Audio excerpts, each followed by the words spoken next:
ഞാൻ എൻ്റെ പിതാവിൻ്റെ കൽപ്പനകൾ പാലിച്ച് അവിടുത്തെ സ്നേഹത്തിൽ നിലനിൽക്കുന്നത് പോലെ നിങ്ങൾ എൻ്റെ കൽപ്പനകൾ പാലിച്ചാൽ എൻ്റെ സ്നേഹത്തിൽ നിലനിൽക്കും.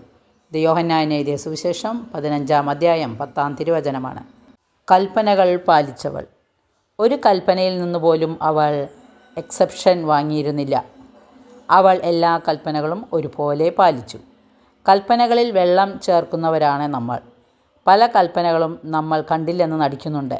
കുമ്പസാരക്കൂട്ടിൽ പോലും ഏറ്റുപറയാതെ കൽപ്പനകൾ ബോധപൂർവം ലംഘിച്ച് അധികനാൾ നമുക്ക് മുന്നോട്ട് പോകാനാവില്ല.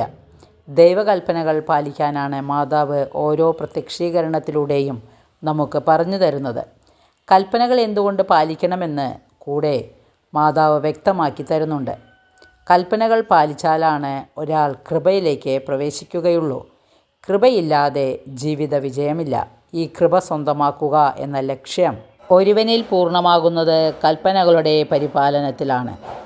കൽപ്പനകൾ പാലിക്കാൻ വിശ്വാസം അനിവാര്യമാണ്. അതാണ് എഫെസോസ് ലേഖനത്തിൽ ശ്ലീഹ കുറിച്ചത്. വിശ്വാസം വഴി കൃപയാലാണ് നിങ്ങൾ രക്ഷിക്കപ്പെട്ടത് എന്നുള്ളത്.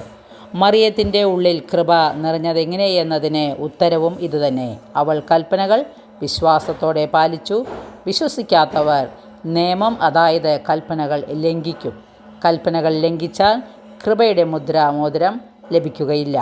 മറിയത്തിൻ്റെ കൃപ നിറയാൻ തക്ക വിശ്വാസമുണ്ടായിരുന്നു. കൽപ്പനകൾ വിശ്വാസപൂർവ്വം പാലിച്ച് കൃപയുടെ നടവഴികൾ അവൾ സ്വന്തമാക്കി. നമ്മുടെ അമ്മ തൻ്റെ മകനായ യേശുവിനെ സ്നേഹിക്കുന്നതിനേക്കാൾ അധികമായി ഒരിക്കലും നമുക്കവനെ സ്നേഹിക്കാൻ കഴിയില്ല. വചനം എല്ലാവർക്കും മനസ്സിലായി കാണുമെന്ന് വിശ്വസിക്കുന്നു. എല്ലാവർക്കും ഇഷ്ടപ്പെട്ടെങ്കിൽ ലൈക്ക് ചെയ്യണേ. Okay, thank you, by.